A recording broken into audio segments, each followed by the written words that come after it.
Good evening. Welcome to tonight's devotional. We're continuing on with Jesus' parables as they are depicted in the Gospel of Matthew. We finished the first chunk and we skip forward to Matthew chapter 18. We're going to be looking at verses 10 through 14 today, at the parable of the wandering sheep. Now, the context of this is he's just been asked the question about who is the greatest in the kingdom of heaven, and he responds with a couple of statements and teachings about needing to become like a little child in order to enter the kingdom of heaven, and that you shouldn't cause even one of them to stumble.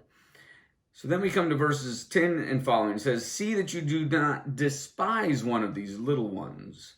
For I tell you that their angels in heaven always see the face of my Father in heaven. What do you think? If a man owns 100 sheep, and one of them wanders away, will he not leave the 99 on the hills and go to look for the one that wandered off? And if he finds it, truly I tell you, he's happier about that one sheep than about the 99 that did not wander off. In the same way, your Father in heaven is not willing that any of these little ones should perish." So there's a couple of things being woven together here in this parable within the context. Number one, there's a comparison being made between sheep and little ones, or the children. And there is not stated that adults are unimportant, or that children should somehow be the point of our existence, but rather it's a correction.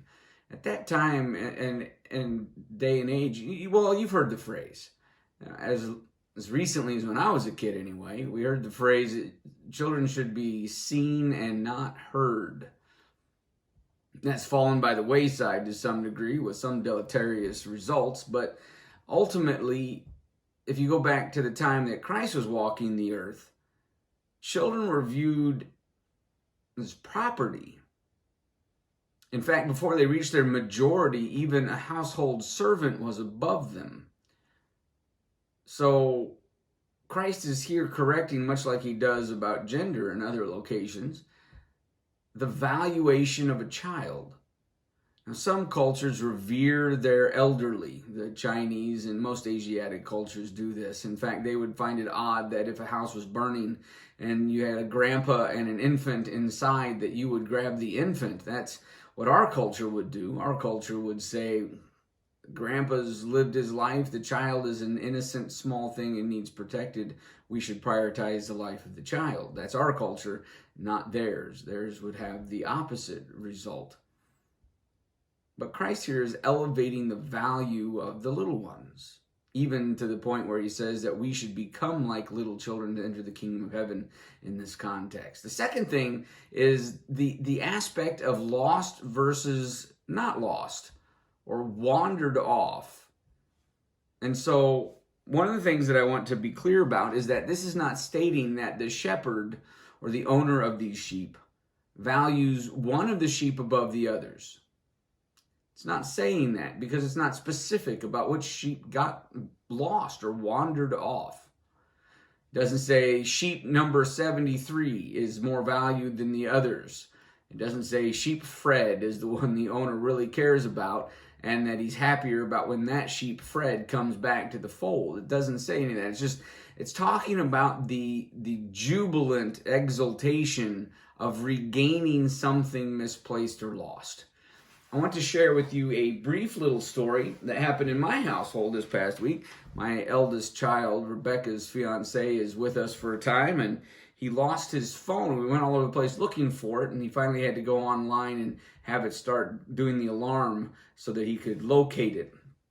And even though we had looked through the couch and under the couch several times, when it started to make the sound, we knew it was in the couch. And so finally we found that inside the crack between two of the cushions, there is an interior fold that is stapled up against the board that apparently at some point in time, one or two of the staples had come loose, and so it made this little catch-all pocket. And we found his phone, but amongst other things, we found my pocket knife. Now, I've got other pocket knives, but this one's my favorite. It's an old-timer mini Mighty Mite, I think is what it's called. So 180T, I think. But it's a simple single locking blade. I love it because it's small, inconspicuous. It fits in my pocket, but also the blade locks, so it doesn't fold up on you. Anyway, I tried buying one of these on Amazon after I bought like 3 or 4 of the exact same ones from the exact same buyers, and they wouldn't ship it to me. And I had no idea why, so I settled for a cheaper version of it and was dissatisfied ever since. But I have lots of other pocket knives. What made me so happy was I had regained that which I had thought was lost. When you find something you've given up on, or maybe not given up on, but can't seem to locate, there's a joy in the regaining of it. It's not specifically stating that you prefer that over everything else. In fact, if I had to pick one knife, it would be my Cutco chef's knife. I use that thing 4 or 5 times a day. It's incredible, but it hadn't been lost.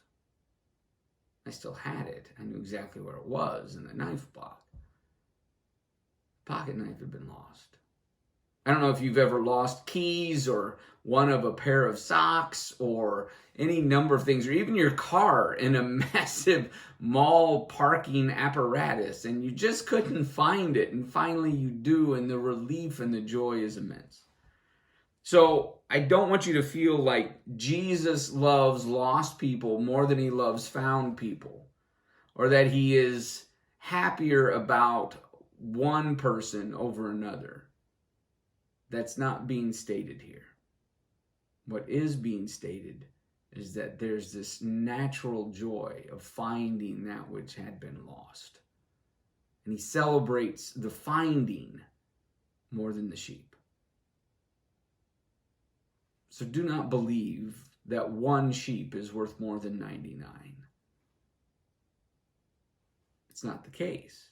If any one of those 99 sheep had been the one that was lost, and the one that had been lost was still in the fold, then the other one would have received greater joy and adulation upon being found. It's the lost being found, not the individual, that is most valuable as far as bringing joy to the owner. Now, all that being said, the main point of the parable is very simple. Value the little and the lost enough to go looking for them. Do you value the little and the lost? You can pretend all you want, but if you're not looking for them, you don't. And if you don't, then you have not the heart of Christ. May our God and King bless you and keep you. May he cause his face to shine upon you and be gracious unto you, and may his spirit of love for little and lost things lead you to look for them. Thank you, and good night.